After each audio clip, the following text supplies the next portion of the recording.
Welcome back, brothers and sisters. I am Braden. This is Langley Outdoors Academy, and thank you for stopping by. All right, guys, what we're going to dive into this morning on this episode of the Bullet Points is something that I genuinely really enjoy doing. Now, the opinion pieces is something that we focus on because it shows an underlying theme and a mentality set of where the gun controllers are, where the left is. Now, particularly around the idea of common sense, and that's what this opinion piece is about. It's claiming that because common sense is clearly no guns, then conservatives have defeated common sense. Not about infringements, not about constitutional rights, nothing. It's about the fact that their identified common sense is more valuable than anything that you would hold dear because their opinion is truth and your opinion is stupidity. Now, everything's going to be linked in the description box below, and I want to show you guys this because this really, like I said, speaks to a mindset, and I cannot wait to hear what you guys think in the comments field below. Now, we are always looking to earn that subscription. We are this close to 400,000 subscribers, and we would love to have you guys in the fold. The more people, the more we can drive our rights forward and more quickly. So thank you so much for considering if we earn that subscription. But now, let's get to a word from our sponsor who made this video possible, and then we're going to hit on the other side. I cannot wait to show you this opinion piece around common sense defeated by conservatism. Now, today's sponsor is Core Essentials. For the first time ever, Core Essentials gives you the ability to easily adjust your battle belt, tighter or looser in tiny 1/4 inch increments, while sitting, walking, running, or even crawling through the mud without undoing or unbuckling your belt. So if you ate too much for lunch, let it out a 1/2 inch, or if you prefer, tighten it as much as humanly possible to hold all of your gear. It's easy and takes literally a second to make an adjustment. The magic is indeed in the hidden track system. And today, you have a discount code. Use Langley10 for 10% off at the link in the description box below. And thank you so much to Core Essentials for making these videos possible. Alright, so let's dive into this opinion piece because I think this is an incredibly valuable thing to look at from their standpoint, from their stance and their mentality. Now, the article that we're looking at is literally called Opinion. The Supreme Court's gun ruling is the triumph of conservatives over common sense. Again, this author proposes that he owns or they own common sense, okay? But listen to the reasoning because it doesn't make a whole lot of common sense when you actually break it down. CNN. The Supreme Court's decision in New York State Rifle versus Pistol Association v. Bruin, which struck down a New York law that restricts the right to carry concealed weapons in the nation's most populous city, is a triumph of conservative ideology over common sense. So he's focusing on the Bruin case here, but listen to where he goes, because this doesn't make a whole lot of sense. The privilege, it's not a privilege, it's a right.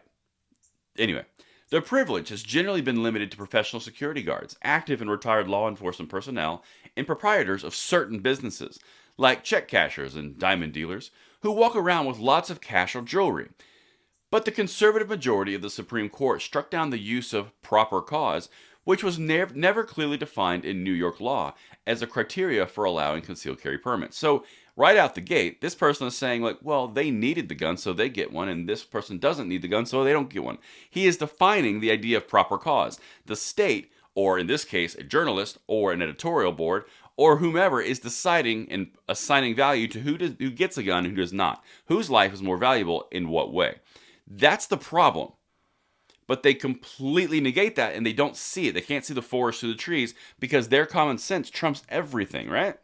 Let's keep going.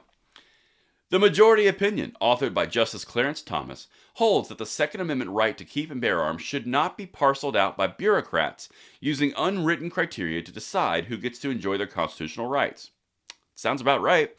Quote, "We know of no other constitutional right that an individual may exercise only after demonstrating to government officials some special need," Thomas writes. That is as clear as can be, written in stone. Even the author here, listen, they say, good point, but I still like my idea better. And it gets to the understanding of what we're talking about. That's a fair enough complaint. Talking about Justice Thomas's decision. But as Justice Stephen Breyer points out in his dissent, Thomas and the court majority simply assumed bureaucratic intransigence, but never proved it, and in fact never allowed for any kind of fact-finding investigation of how New York's laws work, and whether its licensing criteria was overly burdensome or unfair in practice. The argument that this person is putting forward is legitimately, I see the point of how that would be an infringement of the Constitution. I can see that would be a thing, but Justice Stephen Breyer said, well, Was the law being enforced in a negative manner? Sure, it has the potential to infringe upon people's rights and has obviously done so in the past because this is the reason the court system has taken on this case. But did they actually do a fact-finding mission into New York to see if an unconstitutional law was actually enforced unconstitutionally, or was the potential for unconstitutionality just there? Do you understand how this guy's parsing words?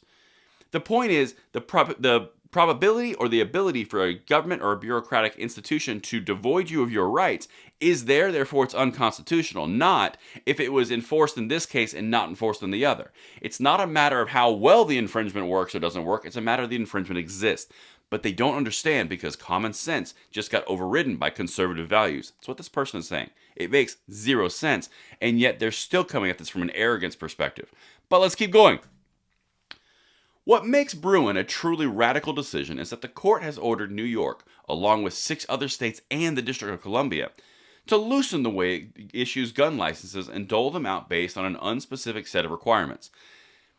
They literally went back to the states and said, you have the ability. Kavanaugh said you have the ability to put tests on that licensure. You have the ability to do licensing. You can even do different requirements for licensing. The main thing is you cannot determine who gets it and who does not get it by a bureaucratic institution. That's why they're coming out with training exercises or training requirements, storage requirements, all of these different things. You're still issuing the licensing, which is another thing. But the point is, their whole argument here is the government should be able to decide, not we should have to do this on a state level, when the entire point is at the state level. But let's keep going. I got one more thing for you. The Speaker of the New York State Assembly, Carl Heastie, tweeted, quote, "For more than 100 years, New York State has required individuals to establish proper cause to carry a gun in public spaces, because we know that more guns do not make our streets safer. I would like to point you to a video that I did this last week, how Brazil basically reduced the gun control and crime and homicides reduced by 34% in 3 years. There is ample evidence that the fact that people defending themselves is significantly more efficient than a government-bloated apparatus, which cannot do it effectively, efficiently, and properly. And that's what I've got for you guys. Did conservative values trump common sense here, or is common sense just something this person is using because they can't see out of their own box? Let me know what you guys think in the comments below, and I'll see you tonight at the 9 p.m. segment. I'm Braden. See you later.